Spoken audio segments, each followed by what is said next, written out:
Hello everyone. तो आज हम डिस्कस करेंगे absorption and action spectrum in photosynthesis. कल वाली क्लास में हम लोगों ने फोटोसिंथेसिस के बारे में पढ़ा था और साथ में हमने ये भी जाना था कि light reaction and dark reaction क्या होती है। आने वाले लेक्चर के अंदर हम light reaction and dark reaction को ही काफी डिटेल में डिस्कस करने वाले हैं।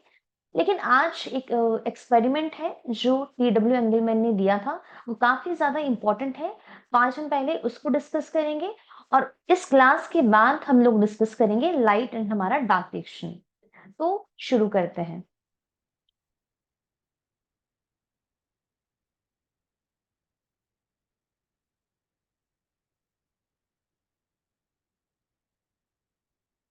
आज हम जो यहाँ पे डिस्कस करने वाले हैं वो है हमारे पास टी.डब्ल्यू. एंगलमैन का एक्सपेरिमेंट। जो टी.डब्ल्यू. एंगलमैन थे, ये जर्मन के बॉटनिस्ट थे और इन्होंने हमें लाइट की इंपॉर्टेंस के बारे में बताया। इन्होंने हमें ये बताया कि जो लाइट सन से आती है, उस लाइट का भी कुछ पार्ट ऐसा होता है जो प्लांट के लिए काफी ज्यादा इंपॉर्टेंट होता है। तो इन्होंने 1882 में एक्सपेरिमेंट किया और क्या मेजर किया, effect of different colours of light on photosynthetic activity. And ये चीज उन्होंने बताई कि लाइट एनर्जी जो हमारी केमिकल एनर्जी के अंदर कन्वर्ट होती है, ये सारी चीजें कहाँ पे होती है, क्लोरोप्लास्ट के अंदर। तो अब हम इनका एक्सपेरिमेंट देख लेते हैं, इन्होंने किस तरीके से एक्सपेरिमेंट किया था। सबसे पहले हमें एक्सपेरिमेंट को और अच्छे तरीके से समझने के लिए हमें ये पता होना चाहिए कि जो सन से हमें लाइट मिलती है, उसमें बहुत सारी रेज होती है। तो ये रेडिएशन के बहुत सारे टाइप होते हैं, जिसे आप इस पिक्चर के अंदर देख सकते हो। और आपको पता होगा कि जो ये पिक्चर हमें नजर आ रही है, ये हमें इलेक्ट्रोमैग्नेटिक स्पेक्ट्रम के बारे में बता रहा है। तो सबसे पहले रेडिएशन यहाँ पे मेंशन की गई है गामा रेज, सेकेंड मेंशन किया गया है एक्सरे, थर्ड है यूवी मतलब अल्ट्रा वायलेट रे, थर्ड हमारे पास है विजिबल स्पेक्ट्रम जो यहाँ पे काफी ज्यादा डिटेल में दिया गया है, फिफ्थ है हमारे पास इंफ्रारेड, सिक्स्थ है माइक्रोवेव एंड सेवंथ हमारे पास है हमारा रेडियो वेव। यहाँ पे इस पिक्चर से हमें क्या समझ में आ रहा है कि जो भी रेडिएशन सन से आती है, उस हर एक रेडिएशन की एक वेवलेंथ होती है और एक उसकी फ्रीक्वेंसी होती है। और ये जो वेवलेंथ है और जो फ्रीक्वेंसी है, इसका इनवर्स रिलेशन होता है। जैसे हम यहाँ पे देख सकते हैं कि जब हम गामा रेज से रेडियो वेव की तरफ मूव कर रहे हैं, तो यहाँ पे इन रेडिएशन की वेवलेंथ यहाँ पे क्या हो रही है, इंक्रीज हो रही है। जैसे हम इस पिक्चर से देख सकते हैं कि गामा रे की वेवलेंथ सबसे कम है और इस पिक्चर के अकॉर्डिंग जो हमारी रेडियो वेव है उसकी वेवलेंथ क्या है, बहुत ज्यादा। लेकिन अगर हम सेम टाइम पे इन वेवलेंथ का फ्रीक्वेंसी को देखें, तो फ्रीक्वेंसी जो हमारे पास है वो क्या है, इसका इनवर्स रिलेशन है। जैसे जैसे वेवलेंथ इंक्रीज हो रही है, तो हम यहाँ पे क्या देख रहे हैं कि जो हमारा फ्रीक्वेंसी है वो यहाँ पे क्या हो रहा है, डिक्रीज हो रहा है। तो हमें थोड़ा सा इसके बारे में पता होना चाहिए। अब हम बात करते हैं विजिबल स्पेक्ट्रम के बारे में। देखिए, सन से जो भी लाइट आती है, सारी लाइट को हमारी आईज देख नहीं पाती है। उसका कुछ ही पोर्शन होता है जो हमारी आईज देख पाती है एंड उस पोर्शन को बोलते हैं विजिबल लाइट। लेकिन इस विजिबल लाइट के अंदर भी बहुत सारी कलेक्शन ऑफ लाइट प्रेजेंट है और इस कलेक्शन ऑफ लाइट के बारे में ही यहाँ पे दिया गया है, जिसे हम क्या बोलते हैं, विजिबल स्पेक्ट्रम। और इसके अंदर बहुत सारे कलर होते हैं। कौन कौन से कलर होते हैं, हम लोगों को पता होगा, इसे कहते हैं विबग्योर। विबग्योर क्या होता है, वी होता है वायलेट, आई होता है इंडिगो, ब्लू होता है B for blue, G for green, Y yellow, O orange और आर होता है रेड। तो हम यहाँ पे इस फोटो के अंदर क्या देख रहे हैं कि जो हमारा ये इंडिगो है और जो हमारा ब्लू लाइट है, इसकी वेवलेंथ जो है रेड के कंपैरिजन में क्या होती है, काफी ज्यादा कम होती है। लेकिन सेम टाइम पर रेड की वेवलेंथ तो बहुत ज्यादा है। लेकिन कितनी वेवलेंथ है, यहाँ पे मेंशन की गई है 750 नैनोमीटर। लेकिन इसकी फ्रीक्वेंसी क्या होती है, कम। क्योंकि अभी अभी हम लोगों ने डिस्कस किया कि जो वेवलेंथ और जो फ्रीक्वेंसी है उसका कैसा रिलेशन होता है, इनवर्स रिलेशन होता है। जो ये टी.डब्ल्यू. एंगलमैन थे, हम इन्होंने हमें इस विजिबल लाइट की इंपॉर्टेंस के बारे में बताया। इन्होंने हमें ये बताया कि जो ये विजिबल पार्ट है और जो पार्ट प्लांट रिसीव करता है, इसका भी कुछ पोर्शन है जो प्लांट के लिए बहुत ज्यादा इंपॉर्टेंट है और वो उसका मैक्सिमम एब्जॉर्प्शन करता है। वहीं से ही हमें मैक्सिमम क्या मिलती है, यील्ड मिलती है। अब देख लेते हैं इनका एक्सपेरिमेंट जो इन्होंने किया था। तो इन्होंने सबसे पहले अपने एक्सपेरिमेंट के लिए एक एल्गी को यूज किया और उस कौन सी एल्गी यूज की थी? इन्होंने ग्रीन एल्गी यूज की थी। ग्रीन एल्गी का नाम है स्पायरोगैरा और किसी-किसी बुक में क्लेडोफोरा भी लिखा होता है। तो सबसे पहले इन्होंने क्या काम किया, आप जैसे इस फोटो के अंदर यहाँ पे देख सकते हो। इन्होंने हमारे पास एक ग्रीन एल्गी को लिया जो यहाँ पे मेंशन की गई है और इस ग्रीन एल्गी का नाम क्या है? इन्होंने यहाँ पे क्या दिखाया है? स्पायरोगैरा दिखाया है। अब जो स्पायरोगैरा होता है, इसके अंदर जो क्लोरोप्लास्ट होते हैं, ये क्लोरोप्लास्ट होते हैं स्पाइरल शेप के। साथ में इन्होंने क्या काम किया, एक्चुअली इन्होंने इसको जार के अंदर रखा एल्गी को। अगर एक्चुअली हमें पता ना हो तो ये भी जरूर पता होना चाहिए कि जो स्पायरोगैरा है, ग्रीन एल्गी है, ये वाटर बॉडी के अंदर प्रेजेंट होती है। तो हम यहाँ पे क्या देख रहे हैं कि जो ये स्पायरोगैरा है, इसके अंदर मतलब इन्होंने एक जार लिया, जार के अंदर एक एल्गी को प्लेस किया, उस एल्गी का नाम क्या है? स्पायरोगैरा। और इस जार के अंदर इन्होंने रख दिया, इन्होंने यहाँ पे सस्पेंड कर दिया एरोटेक्टिक बैक्टीरिया को। अब ये एरोटेक्टिक बैक्टीरिया क्या होते हैं? एरोटेक्टिक बैक्टीरिया ऐसे बैक्टीरिया होते हैं जो एयर की तरफ अपनी मूवमेंट शो करते हैं। बिकॉज यहाँ पे भी नाम में ही मेंशन किया गया है, एरो का मतलब होता है एयर और टेक्टिक का मतलब होता है मूवमेंट। तो एरोटेक्टिक बैक्टीरिया ऐसे बैक्टीरिया हैं जो एयर की तरफ क्या करेंगे? मूवमेंट शो करेंगे। अब इन्होंने यहाँ पे क्या काम किया, जिस जार के अंदर इन्होंने ये सारी चीजें रखी थी, उसके सामने इन्होंने रख दिया यहाँ पे प्रिज्म। अब जैसे हम अच्छे तरीके से जानते हैं कि जो प्रिज्म होता है वो व्हाइट लाइट को क्या कर देता है? स्प्लिट कर देता है डिफरेंट कलर्स के अंदर। तो इन्होंने यहाँ प्रिज्म से क्या काम किया, इस प्रिज्म से इन्होंने यहाँ पे लाइट को पास करवाया और जैसे ही इन्होंने यहाँ पे इस प्रिज्म से लाइट को पास किया तो लाइट क्या होगी? देखिए यहाँ पे स्प्लिट होगी। अब वो स्प्लिट किस-किस में हुई? हम देख सकते हैं यहाँ पे हमारे पास के वायलेट है, बीच में इंडिगो, यहाँ पे ब्लू, यहाँ पे ग्रीन, यहाँ पे येलो और यहाँ पे हमारे पास क्या है? रेड है। तो इन्होंने अपने एक्सपेरिमेंट से क्या पाया जो बहुत ज्यादा इंपॉर्टेंट है? इन्होंने क्या देखा कि जो ये ग्रीन एल्गी है, ये जो ग्रीन एल्गी है इस ब्लू वाले रीजन में और इस रेड वाले रीजन में मैक्सिमम फोटोसिंथेसिस कर रही है। लेकिन इन्हें कैसे पता चला? यहाँ तो हमें फोटोसिंथेसिस का रेट दिख नहीं रहा है। तो इसको इन्होंने फाइंड किया ऑक्सीजन के एवोल्यूशन से। इन्होंने क्या देखा कि जो हमारे पास ही इन्होंने देखिए पहले बैक्टीरिया तो पूरे पूरे जार में सस्पेंडेड किए हुए थे। तो एक्सपेरिमेंट के दौरान इन्होंने क्या पाया कि ये जो बैक्टीरिया है, इनकी कंसंट्रेशन सबसे ज्यादा इन्हें इस ब्लू वाले रीजन में मिली और साथ ही साथ में इन्हें रेड वाले रीजन में मिली। अब इसका मतलब ये नहीं है कि बाकी जगह इन्हें ये बैक्टीरिया मिले ही नहीं। हम देख सकते हैं जो ये बीच वाला पोर्शन है, यहाँ पर भी कुछ बैक्टीरिया प्रेजेंट है। लेकिन मैक्सिमम बैक्टीरिया कहाँ की तरफ मूवमेंट शो कर रहे हैं? इस ब्लू वाले पोर्शन की तरफ और हमारे पास रेड वाले पोर्शन की तरफ। इसका रीजन जानना चाहा कि ऐसा क्यों हो रहा है। तो उन्होंने क्या देखा कि प्लांट जो है इस ब्लू वाली लाइट पे और रेड वाली लाइट को मैक्सिमम एब्जॉर्ब करता है और जहां पर ये एब्जॉर्ब करता है वहां पर क्या होता है? वाटर की स्प्लिटिंग। और जब वाटर की स्प्लिटिंग होती है तो यहाँ पर क्या रिलीज होता है? यहाँ पे ऑक्सीजन रिलीज होती है।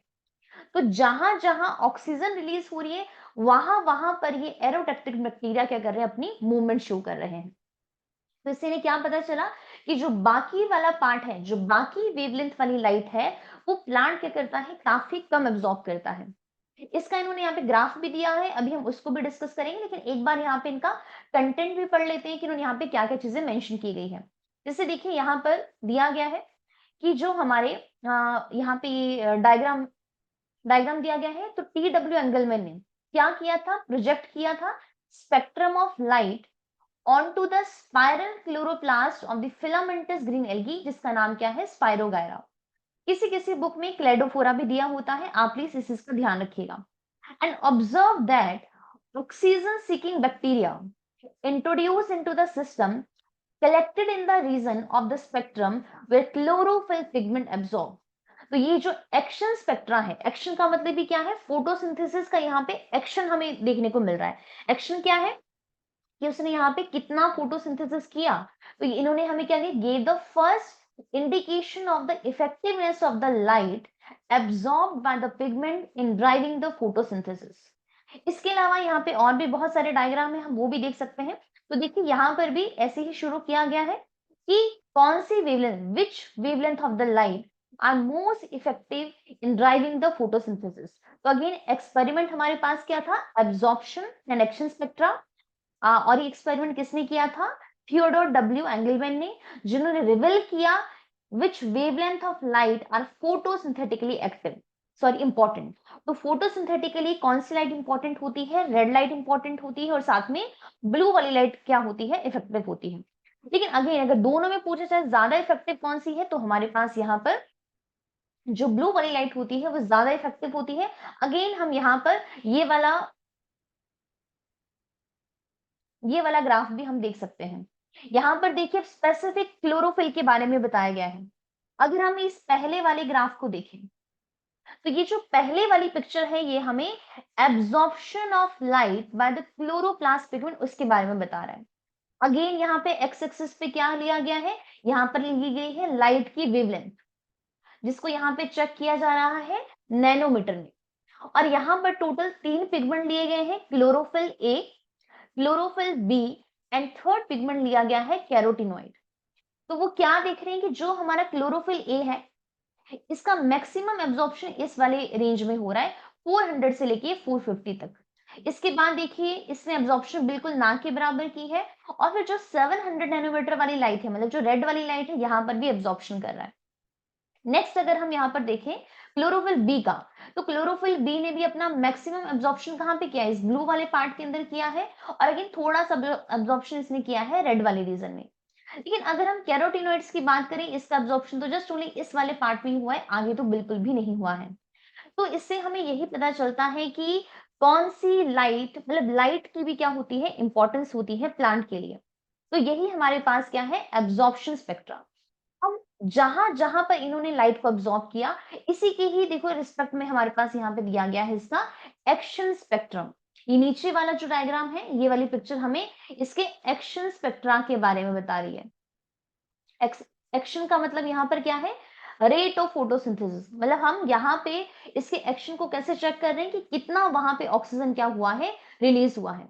तो हम यहाँ पे इस अगेन इस पिक्चर से भी देख सकते हैं कि देखिए हमारे पास जो ये वाला पार्ट है और ये वाला पार्ट है, मैक्सिमम यहीं पर ही क्या हुआ है? ऑक्सीजन रिलीज हुआ है। तो एक्शन स्पेक्ट्रम के बारे में यहाँ पे दिया गया है कि this graph plot the rate of photosynthesis versus wavelength, resulting action spectrum resemble the absorption spectrum for the chlorophyll A। मतलब अगर हम यहाँ पे क्लोरोफिल ए की बात करें, तो जहां पर इसने एब्जॉर्प्शन किया है वहीं पे ही मैक्सिमम ऑक्सीजन रिलीज हुई है। तो क्लोरोफिल ए ने अपना मैक्सिमम एब्जॉर्प्शन यहाँ पर किया था और उसके बाद यहाँ किया था, इसीलिए ऑक्सीजन का एवोल्यूशन भी मैक्सिमम यहाँ पर हो रहा है और इस वाले पार्ट में हो रहा है। इस नीचे वाले पार्ट में ग्राफ हमारा क्या हो गया है? डिक्लाइन हो गया है। तो ये था हमारे पास टी.डब्ल्यू. एंगलमैन का एक्सपेरिमेंट। हम यहाँ पे कुछ और पिक्चर्स भी देख सकते हैं। देखिए इधर भी वही चीज मेंशन की गई है। यहाँ पर हमारे पास ये तीनों के तीनों ग्राफ आ गए हैं। काफी अच्छे पिक्चर हैं। देखिए हम इसको दोबारा देख सकते हैं। हमारे पास सबसे पहले पहले वाली पिक्चर के अंदर हमें क्या दिखाया गया है कि मैक्सिमम एब्जॉर्प्शन कहाँ पर हो रहा है। ठीक है। सेकंड वाले में बता रहा है एवोल्यूशन, ऑक्सीजन के एवोल्यूशन के बारे में। और थर्ड यहाँ पे इन्होंने बता दिया कि देखिए ये हमारे पास ये वाला पार्ट ये क्या है। अगर मैं इसको यहाँ पे दूसरा कलर यूज करती हूँ, देखिए जो ये वाला पोर्शन है, ये हमारे पास कौन है? Spirogyra green algae. और यहाँ पर कौन सी एल्गी है? फिलामेंटस एल्गी है, जो 400 नैनोमीटर वाली लाइट है, और हमारे पास 700 वाली, इसके आसपास वाली। ये सबसे ज्यादा एरोबिक बैक्टीरिया हमें यहाँ पे देखने को मिल रहा है। क्यों? क्योंकि यहीं पे ही मैक्सिमम क्या हुआ है? ऑक्सीजन इवॉल्व हुई है। क्यों इवॉल्व हुई है? क्योंकि क्लोरोफिल ए ने और बाकी पिगमेंट ने मैक्सिमम एब्जॉर्प्शन इसी वाली वेवलेंथ पर किया है। तो आई होप हमें समझ में आ गया होगा। और इस पूरे एक्सपेरिमेंट का कंक्लूजन क्या है? तो कंक्लूजन यही है कि जो लाइट होती है in the violet, blue and the red portion of the spectrum is most effective during the photosynthesis। इसके बाद जो हमारे पास ये टी.डब्ल्यू. एंगलमैन है, इन्होंने और भी बहुत सारे ग्राफ हमें दिए। एक ग्राफ हम यहाँ पर भी देख सकते हैं जो हमें बाकी सारे पिगमेंट के बारे में बता रहा है। जैसे इस ग्राफ के अंदर तो हमें beta carotene, even chlorophyll A, chlorophyll B, beta chlorophyll A, chlorophyll D and phycoerythrobilin के बारे में भी मेंशन किया गया है। तो देखिए ये वाला जो ग्राफ है ये बहुत बार एग्जाम में पूछ लिया जाता है कि आप हमें मैच करके बताइए कि इसमें से कौन सा ग्राफ हमें किस पिगमेंट के बारे में बता रहा है। तो जैसे हम इस पिक्चर के अंदर देख सकते हैं कि जो बीटा कैरोटीन है वो आप यहाँ पे इसको इस कलर से मैच कर सकते हो। जैसे क्लोरोफिल ए है वो हमारे पास जो क्लोरोफिल वाला पोर्शन है वो ये वाला है, जैसे ये हमारे पास क्लोरोफिल डी वाला पोर्शन है, ये वाला क्लोरोफिल बी वाला है। तो इस तरीके से हम मैच कर सकते हैं, तो एग्जाम में क्वेश्चन आ सकता है कि आप यहाँ पे करेक्ट और हमें राइट एंड रॉन्ग के बारे में बताइए। तो एक क्वेश्चन इसी साल अभी 2023 में जो भी जून में पेपर हुआ था, यहाँ से पूछा गया है, हम एक बार उसको भी सॉल्व कर लेते हैं। तो देखिए क्वेश्चन हमारे पास क्या है, ये वाला क्वेश्चन था। ये जो फिगर है वही जो भी हमने एक्शन स्पेक्ट्रा पढ़ा, यहाँ पे वाई एक्सिस पे दिया गया है एब्जॉर्प्शन और एक्स एक्सिस पे दिया गया है वेवलेंथ इन नैनोमीटर। तो हमारे पास यहाँ पे 380 नैनोमीटर से लेके 740 दिया गया है, और हमें ए के बारे में बताना है, बी के बारे में बताना है, और हमें यहाँ पे सी के बारे में बताना है। तो एक्चुअली जो ये वाला डायग्राम है ये +2 के एनसीईआरटी से लिया गया है, उसमें एज इट इज पिक्चर बनी हुई है। तो देखिए ये हमारे पास ये +2 लेवल का क्वेश्चन है, चलिए सॉरी 11th का क्वेश्चन है। 11th में चैप्टर आता है फोटोसिंथेसिस इन हायर प्लांट, वहां से ये फोटो ली गई है। तो हमारे पास ये जो ए वाला है, अभी जैसे हम लोगों ने देखा था, ये हमें किसके बारे में बताता है, ये हमें बताता है क्लोरोफिल बी के बारे में। इसके अलावा जो ये बी वाला पोर्शन है ये हमें क्या बता रहा है, ये हमें बता रहा है क्लोरोफिल ए के बारे में। और ये जो सी वाला पोर्शन है ये हमें बता रहा है कैरोटिनॉइड्स के बारे में। तो इतना सिंपल क्वेश्चन था, और बस हमें क्या करना है, इसको मैच करना है। तो अगर हम ए की बात करें तो ए हमें क्या बता रहा है, क्लोरोफिल बी के बारे में बता रहा है। तो क्लोरोफिल बी की अगर हम बात करें तो यहाँ पे ए ऑप्शन भी नहीं होगा और हमारे पास डी ऑप्शन भी नहीं होगा। तो ए में हमारे पास क्लोरोफिल बी है, जो बी वाला है वो हमें क्या बता रहा है, क्लोरोफिल ए के बारे में, एंड सी हमें क्या बता रहा है, कैरोटिनॉइड्स के बारे में। तो ये हमारा इसका आंसर क्या हो गया है, सी हो गया है। तो ये क्वेश्चन हमारा टीडब्ल्यू एंगलमैन के एक्सपेरिमेंट से पूछा गया था। तो आज के लेक्चर में हमें जस्ट ओनली ये एक्सपेरिमेंट ही डिस्कस करना था। नेक्स्ट वाली क्लास के अंदर हम डिस्कस करेंगे लाइट रिएक्शन और डार्क रिएक्शन, जो बहुत ही ज्यादा इंपॉर्टेंट है हर एक एग्जाम के लिए। Thank you so much.